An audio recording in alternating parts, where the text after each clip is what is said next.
The winter meetings have begun, and the Royals have already been linked to numerous players. Who are they, and are they a fit? We'll tell you in this edition of Locked On Royals.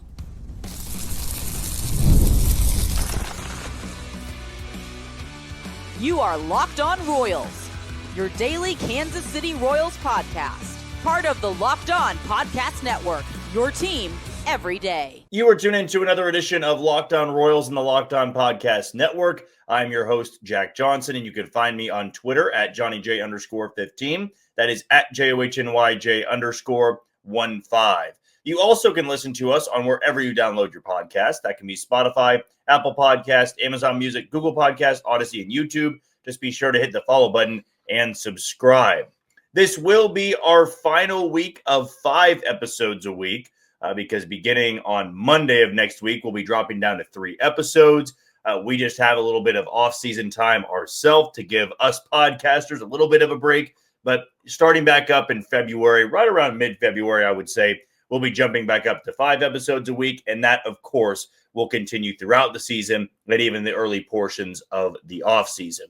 Now, before we dive into our first segment tonight, I want to tell you that today's show is brought to you by FanDuel. If you want to be right in the middle of the action this season, visit thefanduel.com and place your NFL live bets all season long. And with it being the winter meetings, these episodes, as for this week, Friday might be a little bit different just because it's a mailbag Friday, but I'm planning to get most of these episodes out all week long around 5 to 6 o'clock, maybe a little bit later than that, but no later than 7 o'clock. If there is breaking news late in the night, I might try to find a way to work around that. But if you're expecting us to do morning episodes, going to wait a little bit later in the day each day so that we can give time for the Royals to make a move if they do. And it's already been a pretty busy start to the winter meetings for the Royals. I should be clear that because you're interested and because you're linked to a player does not mean that you are doing everything just yet, right? People want to see moves. People want to see transactions. They don't want to hear you're interested in somebody. They want to see you land that player.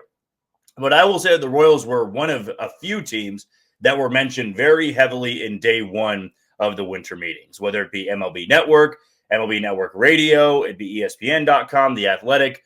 They have been linked to numerous players and guys that we quite honestly have talked about a lot this offseason. One being Harrison Bader, one being Austin Hayes, Mike Yastrzemski, and Adam Frazier. And we're going to be talking about all of those guys throughout this episode. Now, right before I actually started recording this podcast, Andy Rogers had reported that they're also in the hunt for a left-handed reliever for the back end of the bullpen. So we might dive into that a little bit more in tomorrow's episode. But as I said, we kind of got to be on our toes here. Because if I'm recording an episode at 5 o'clock or 6 o'clock and news breaks in the middle of it, well, I might just have to pivot and start talking about that transaction. It's not what I hope for. In a perfect world, this news breaks late afternoon, or if it does, if there's news that breaks in the mid-afternoon part of the winter meetings, then I can just go home and record that episode on that move. But I'll always be flexible. If I need to do 2 episodes in one day, so be it. It kind of depends on how big the move really is. So this first move, that may or may not happen, involves Austin Hayes. And we'll talk about Mike Yastrzemski and Adam Frazier in the second segment and leave Bader for the third one. Austin Hayes is a platoon bat that makes a ton of sense for the Royals. He is not the solution. He is not the fix, as no platoon bat really is. But Jon Heyman had reported this morning that the Royals have interest in Austin Hayes and Mike Yastrzemski. And this was not long after Jon Heyman had reported that the Royals were, evaluating the outfield market in free agency. It came a few days after Ken Rosenthal reported the Royals want to sign 2 outfielders or get 2 outfielders, one being in free agency, one being the trade route. And to me, that felt like, well, the free agent signing will be more of a platoon bat unless it's Harrison Bader, who is seeking out a 3-year deal at this point in time.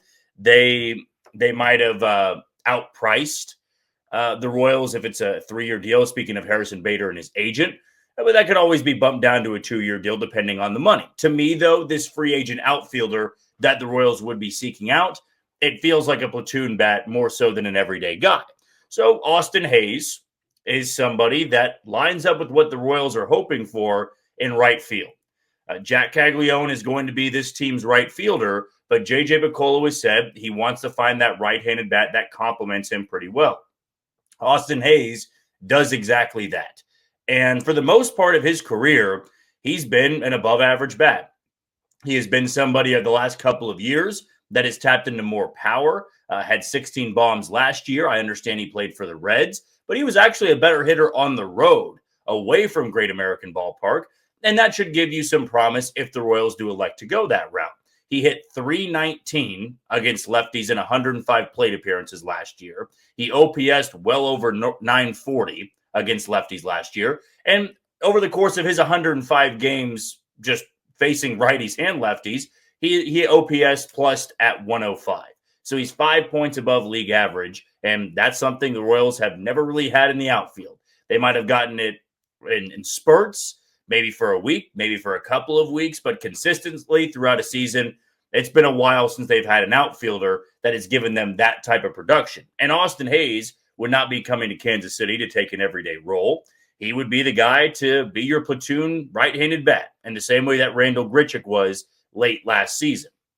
And I feel that as often as outfield names were getting brought up, in fact, right before I did this podcast, or started recording this podcast, I should say, Annie Rogers was asked the question about, are they close to getting a bat?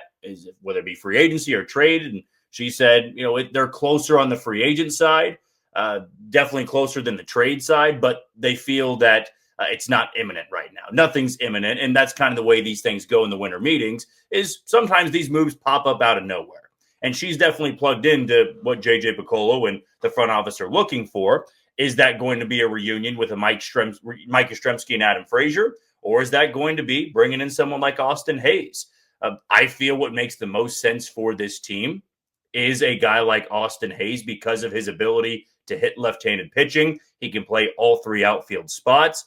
He was a great addition for the Reds last year. They took a little bit of a gamble on him because he was a bargain bin deal guy last year where he was coming off of a poor finish with the Phillies in 2024. And then he got back into a rhythm in 2025 with the Reds, and he was an all-star in 2023. So you're talking about somebody who's not just been a spare part for multiple teams over the last couple of years. He was a valuable piece in Baltimore. And then he was able to rediscover, if you will, or recapture that success in Cincinnati last year.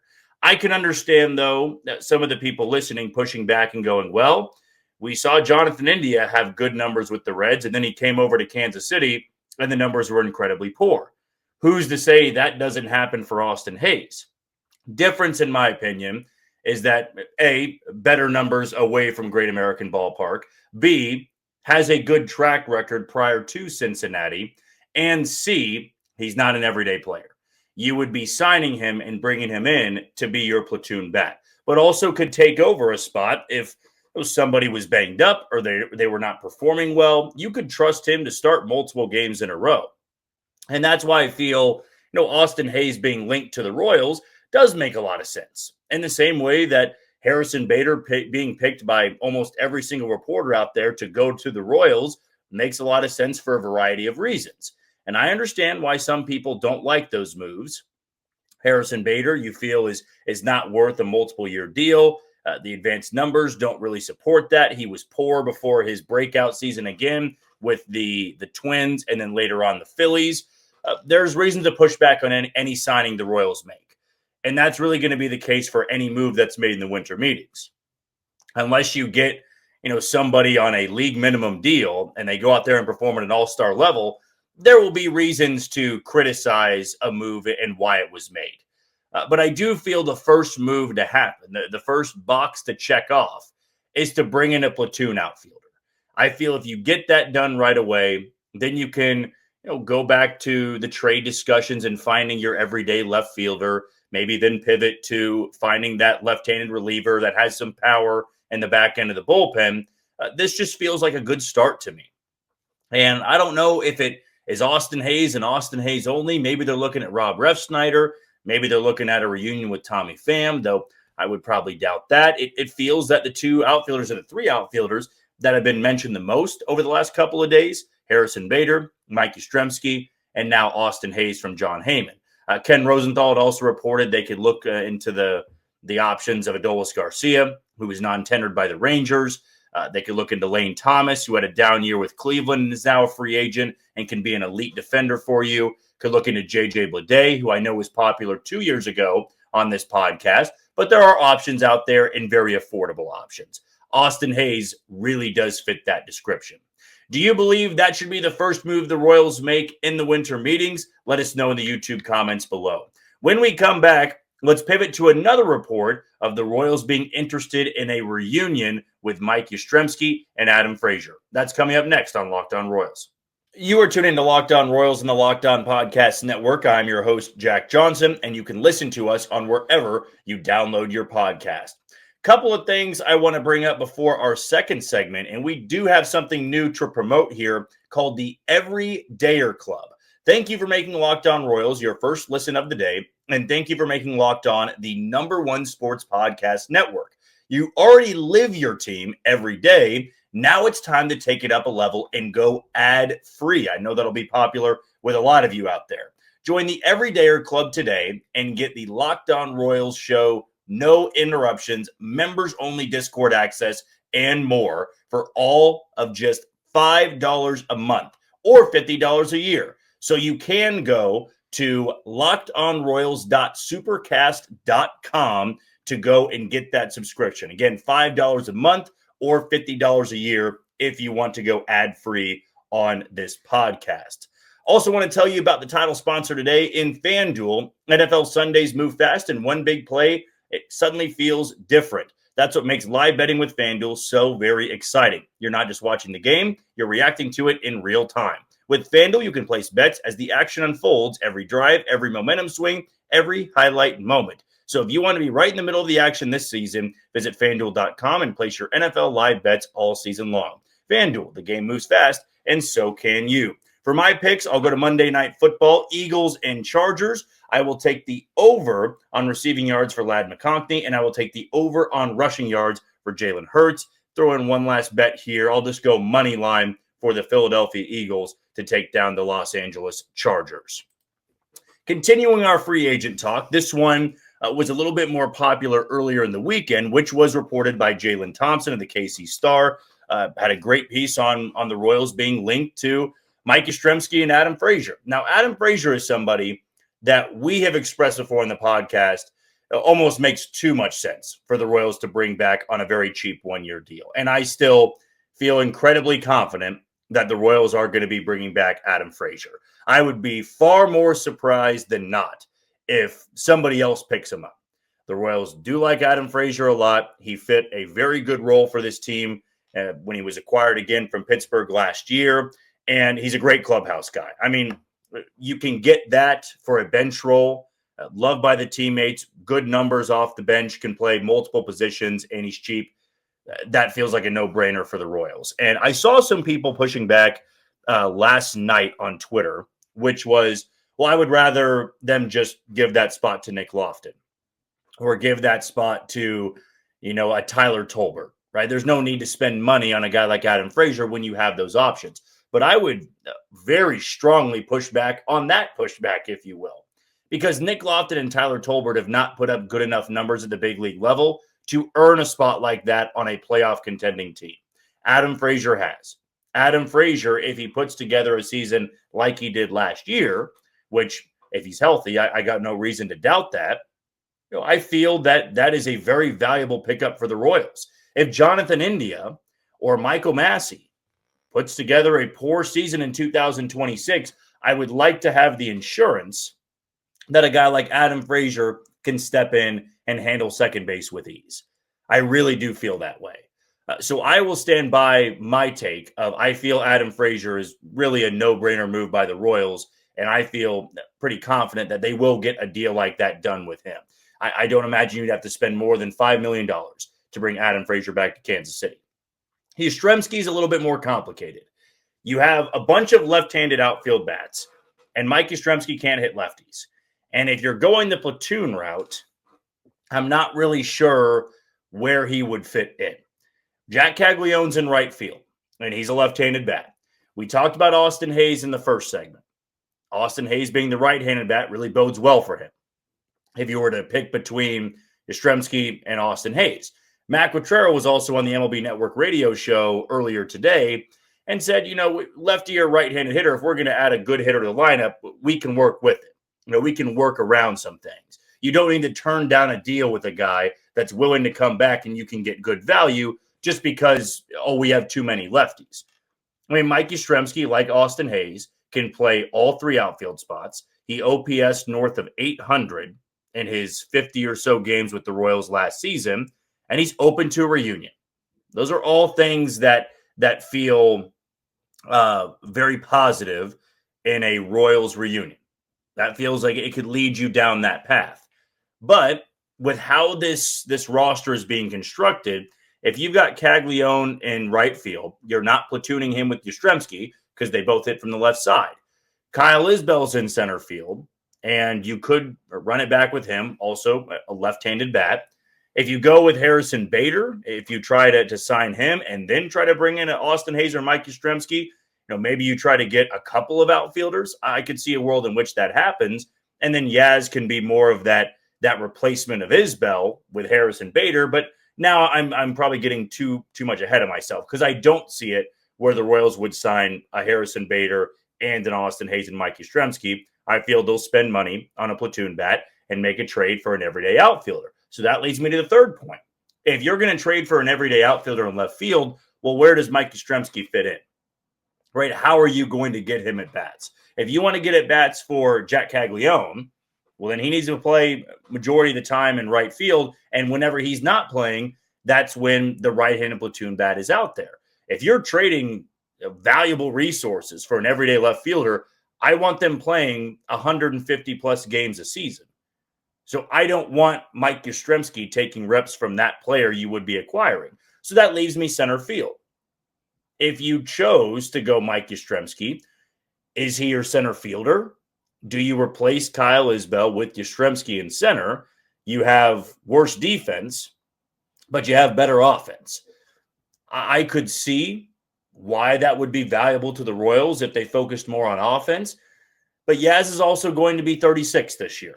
Do you want a 36-year-old patrolling Kauffman Stadium, of all places, in center field for 140 to 150 games? That wouldn't even be likely to begin with because, as I said with Yaz, he doesn't hit lefties.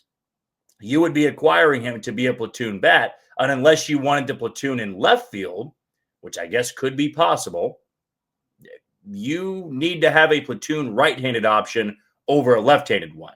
So I know I said what Matt Quatrero said, you'll find a spot for this guy on the bench or you'll find a spot for them somewhere, but the outfield is a bit unique there. By moving Caglione to right field, it complicates things and bringing Mike Yastrzemski back because he could be this team's left fielder, but then you'd have to platoon in left field, and then you're putting a lot of faith, a lot of pressure on Jack Caglione to be a good bat in his second year in the big leagues. They have high hopes for him, but it's a risky dice throw, right? You don't know if he is going to be a great bat. You're hopeful, but I feel they want to eliminate a lot of the if this happens. Right? They want to eliminate a lot of the dice rolls, if you will, with guys on this roster, guys in this lineup. Mike Yastrzemski and Austin Hayes are pretty close to sure things on what they're going to give you. It's not going to be anything flashy, not going to be anything unbelievable, but it raises the floor a little bit of your bench. Adam Frazier does the same thing. You are not going to be blown away by the production, but it will be good enough production that you really feel prideful about, if you will, middle of the season, right? When you have to get some depth from guys like that middle of the season, later on in the season, you'll be very fortunate you made a move like that during the winter meetings. Now you still need your big dogs to be your heavy lifters. They need to be the ones that drive the bus. But those little minor deals, Austin Hayes, Mike Yastrzemski, Adam Frazier, you got to round out the bench. And it feels that of those three options, at least one of them is getting signed. That's the way I feel. The way they've been linked to the Royals, I would say that at least one of them gets signed. I'm the most confident in Adam Frazier. Then I'd probably say Austin Hayes and then Mike Yastrzemski. And that still absolutely leaves the door open for a trade to get your everyday left fielder. Do you want to see the Royals have a reunion with Adam Frazier and Mike Yastrzemski, or just one of them, or none of them? Let us know in the YouTube comments below. When we come back, let's talk about the final outfielder that we've teased in today's show. That is Harrison Bader, and he's the most expensive of the bunch. We'll dive into it next on Locked On Royals. You are tuned into Locked On Royals in the Locked On Podcast Network. I'm your host, Jack Johnson, and you can find me on Twitter at JohnnyJ_15. Want to tell you about the final sponsor of tonight's episode in Gametime. The World Cup is coming back to North America for the first time since 1994. And with 48 teams for the first time ever, it is going to be massive. But let's be honest, getting tickets is usually the hardest part. That's why the Gametime app is clutch, finally giving fans a real advantage when it comes to snagging seats. With Gametime, you can track price drops in real time, get alerts when great seats open, and buy tickets the moment they hit the app. It puts the power back in your hands and makes going to the World Cup realistic instead of impossible. Take the guesswork out of buying tickets in every match, concert, or event with Gametime. Download the Gametime app, create an account, and use code LOCKEDONMLB for $20 off on your first purchase. Again, download the app, make an account, and use code LOCKEDONMLB for $20 off. Swipe, tap, ticket, and go download Gametime today. It was a very busy morning for me, and I know for a lot of Royals fans, and going over all the winter meeting news, trying to keep up with all who they were linked to. And though we had talked about Harrison Bader before, it was more so about reporters that were bringing up his name and linking him to Kansas City, linking Bader to Kansas City. But we had not heard any official word, or one that had been reported, that the Royals did have significant interest. And I wouldn't say it's significant, but the Royals have now been reported as one of the teams that are open to bringing in a guy like Harrison Bader. There are two sides to this. First side being Harrison Bader coming to Kansas City probably takes the everyday role or the starting job from Kyle Isbell. You don't give somebody a 2-year deal, perhaps even a 3-year deal, and then make him a platoon guy. I just don't see that being a good logic for any team out there, whether you be a contender or a non-contender. So if the Royals did go the Harrison Bader route, I feel that he becomes a center fielder over Kyle Isbell, and then Isbell becomes your 4th or 5th outfielder on the bench. But that part about the contract is the other thing we have to discuss. Ken Rosenthal reported that the Royals may be priced out of Harrison Bader. Matt Quatrero was asked about Harrison Bader in that report, and he said he's one of the top-notch free agents out there. And that more so screams to me that they're not willing to give Harrison Bader right now what he wants. It doesn't mean that Harrison Bader or the Royals have to make a decision this week. The winter meeting is the time where everybody can come together, and deals do happen. The hot stove gets a little bit hotter, but these guys can go into the winter meetings asking for a lot, and then you can always revisit a couple of weeks after, if not next month or the next month after that. Free agency is a long game. And for a guy like Harrison Bader coming off a great season between Minnesota and Philadelphia, he's wanting a 3-year deal. And at age 30 and not really having a great track record in the couple of years before this reemergence in 2025, I feel a lot of teams, not just the Royals, are saying we're not going to commit that unless it's less money for more years of commitment, right? If it was a 2-year deal worth $24 million, or you had a 3-year deal worth $33 million or maybe $30 million, then maybe you'd be more open to it because it's really not that expensive to have an everyday outfielder making $10 to $12 million a year. I know the Royals don't have one of the largest payrolls in all of baseball, but they can afford Harrison Bader. To me, it's more so about the years. And that's probably what the deal is with a lot of teams. They don't want to give Harrison Bader a 3-year deal. He would be a significant upgrade over what they've had in the outfield. I have seen some pretty strong pushback from people on Twitter that they feel he's just Kyle Isbell from the right side. I would disagree with that. Just point blank. I don't believe that he is a transcendent center fielder. I don't believe that he's an all-star. And that's maybe why you don't want to give him $10 to $12 million a year. But he is better than Kyle Isbell. Kyle Isbell has never had a season where he's an above-average bat, and Harrison Bader's coming off of one of his more better producing seasons. He was elite defensively in center field for both Minnesota and Philadelphia, and his numbers at the plate were good. They were very good. And yeah, you could look at the Baseball Savant page and say, well, he's bound to regress. I would ask the question then, well, how much of this regression are we talking? If he regresses into just being a league average batter, slightly below it, you're still getting good value because of how good defensively he is. And for teams that are contending, you might need to overpay a little bit to really raise the floor of this outfield. Now, if you have Jack Caglione in right field and you go out there and spend money on Harrison Bader to be your center fielder and then trade for your everyday left fielder, are you feeling good about the moves they made? I would. I really would. Even if you did give Harrison Bader a 3-year deal. I mean, you are getting the same defense, if not better, than Kyle Isbell. In some cases, I would say that in terms of covering ground, now Kyle Isbell might be a little bit better going certain directions, but I do feel Harrison Bader gives you about the same defense as Kyle Isbell does. And we play the doom and gloom a lot with free agency. Oh, well, what if they regress? What if they don't play well? Well, what about the flip side? What if they don't? What if they put together a similar season that they did the year before, which is what you would be hoping for with a contract that Harrison Bader's looking for? You don't want to sign him to a multiple-year deal and then say, well, we're expecting regression. You just would not give him the contract to begin with if you expected regression. And these are all things that J.J. Picollo and company evaluate when it comes to the free agent market. They look at those advanced numbers. They look at ballpark factor. They look at the lineup that player was in, before hitting free agency. Was it a lineup where he got to see a lot of hittable pitches because other guys were getting pitched around? You could make that case for Philadelphia. That was a loaded lineup that he was on.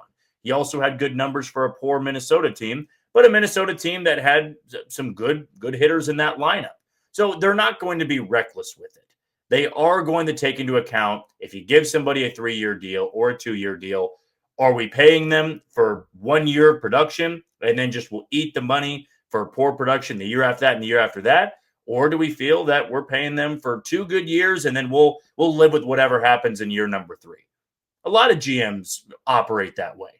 Because when you see those contracts that are 8 to 9 years, you're not getting all-star level production all 8 or 9 of those years, even if you do get a superstar in free agency. For the Royals, I feel you want to be done rolling the dice. Now, I know we've used that phrase a lot in today's episode, but you want to be done just guessing on what some of the guys in the outfield are going to be. Aren't you as fans tired of that? Well, I really want to see a guy like Nick Lofton or John Rave get everyday at-bats. If you're a contender, if you're serious about it, you actually need to be aggressive with this part in the market. And whether that be Harrison Bader or that'll be platoon options, I would like to see the Royals have a busy couple of days there in the winter meetings, not get their roster completely set, but definitely make sure that they iron out some of those problems on the bench. I know I've asked it before, but I'll ask it again. Do you believe that the Royals should make a play on Harrison Bader for a 3-year deal, 2-year deal, or just a 1-year deal? Let us know in the YouTube comments below. Well, that's going to do it for another edition of Locked On Royals and the Locked On Podcast Network. I've been your host, Jack Johnson.